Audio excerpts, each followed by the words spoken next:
Welcome to another episode of At the Central Command Center. My name is Michael J.A, and I'm your cameraman and your narrator. My father is Derick Michael Lee, aka Cool D the Poet, and here he is right here. Hey everybody, here we are once again at the Command Center. Tonight, we're going to do a little something different. No jokes, no comedy. If you want to laugh, you can laugh. But tonight, serious business. It's going to be a little different. Might even be a little controversial. You heard my son call me Cool D the Poet. I've been writing poetry since I was a teenager, back in high school. And tonight, I plan on reading a poem to you. It's a poem I wrote many years ago. And sitting here the other day thinking about the state of affairs here in America, brought this poem to mind, because at the time I wrote this poem, America was in sort of the same situation that we are in now. So bear with me and let us get on our way. The name of this poem is called Hear My Cry, America.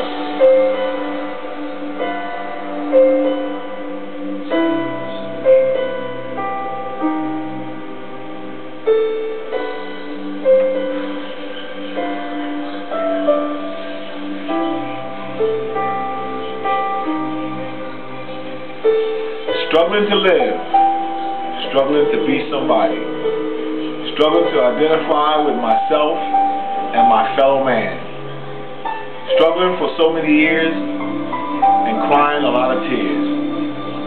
Hear my cry, America. Hear my cry. Come see what you have done. Come see what you have done. You forced us in a bondage which we cannot break. The little money we earn, you take. Putting us in a rat race because it's the truth you try to conceal. Putting us in a condition that forces us to beg, borrow, and steal. Blinding us by your lies. Now tell me, what is the real deal?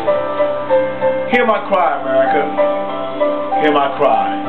Come see what you have done. Come see what you have done. I try so hard to get ahead, looking for your encouragement. I find roadblocks instead. I ask, can I get a good education? Your reply, not in this nation. I say to you, what about my constitutional rights? And your answer, what rights? You have no rights. Hear my cry, America. Hear my cry. Come see what you have done. Come see what you have done. On that note, I'd like to take you somewhere else. I'd like to take you to God's Word.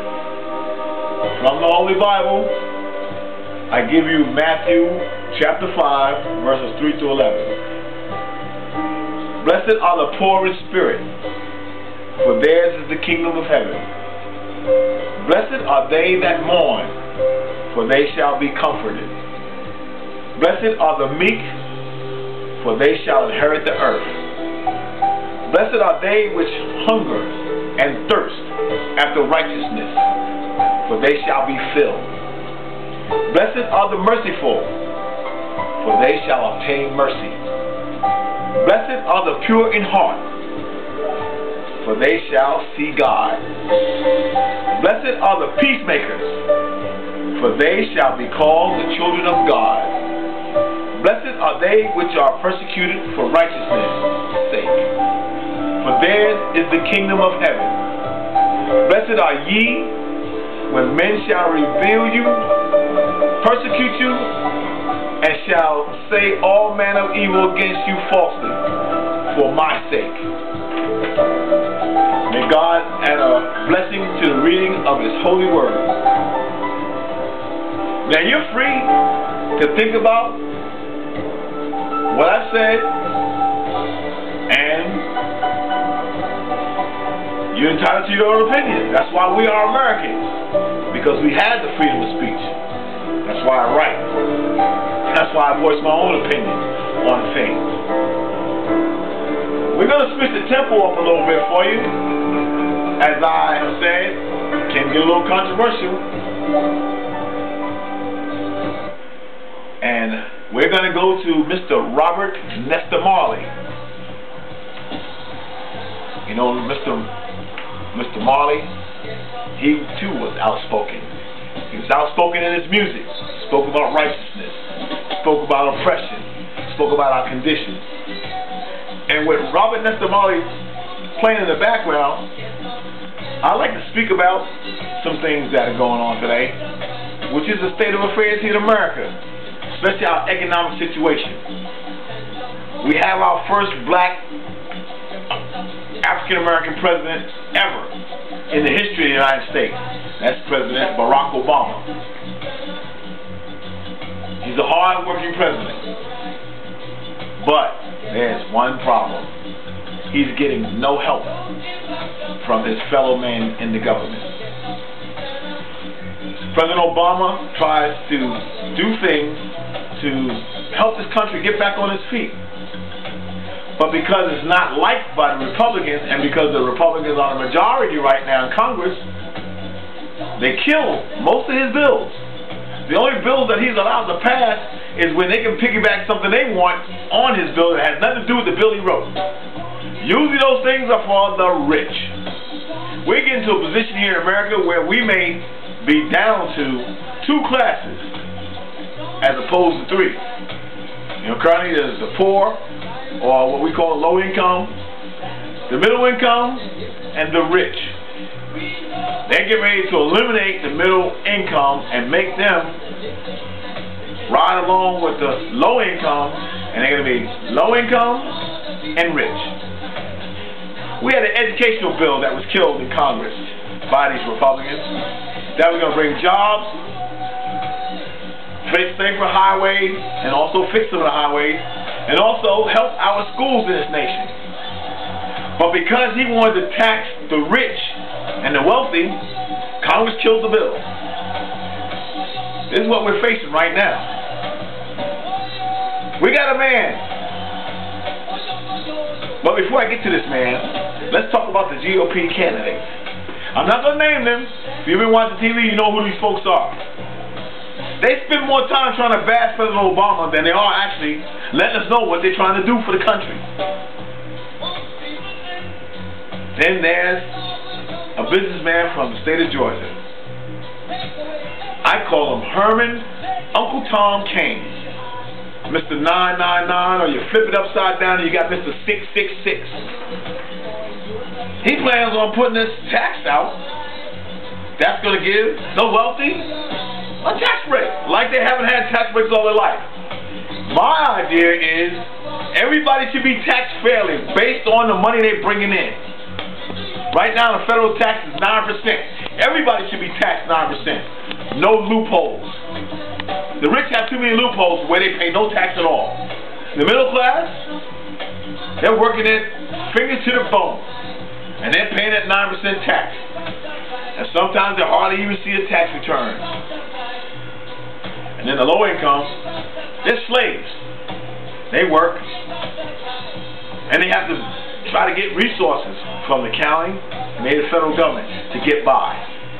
Shouldn't be that way. Let us all keep in mind that the best interest is what can make this country function like we used to function. Right now, we're partly owned by China. We borrow money from China. We used to lend China money. That makes no sense.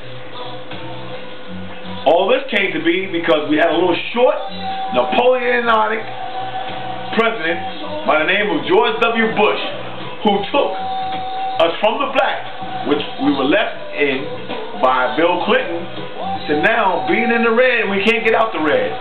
We had a stockpile of money when President Clinton finished his second term in office, and after 9/11, George W. Bush ran through that money like a woman sometimes going to the mall with a credit card. He flew through that money and left us broke. And went around starting wars that we couldn't afford to be in. Not to mention the American lives that are wasted over there. Well, the mass destruction weapons. Still haven't found none to this day. But it is what it is. I say to you, when November rolls around, November 2012, when we vote for a president, be careful with your vote. Don't vote for somebody because you like the way they sound. Don't vote for somebody because maybe you might be getting a benefit from it. Vote for them because they're going to put this country back on its feet, back where it belongs, and that's at the top. On that note, I want to wish you all a pleasant evening. May God walk with you each and every day, and by all means be safe. Till our next episode of At the Central Command Center, peace. I'm out, y'all. That was a powerful message right there. And on another note, don't forget, Bush was part of the reason why World Trade Center is not here today. Don't forget that. Peace.